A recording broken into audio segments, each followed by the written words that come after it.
बारो पीछे बस बारो के ओटे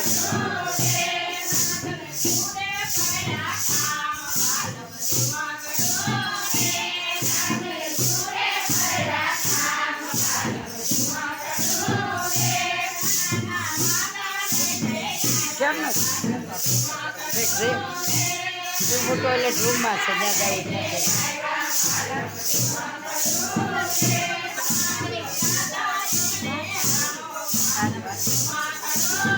મમ્મી જોશી લાવી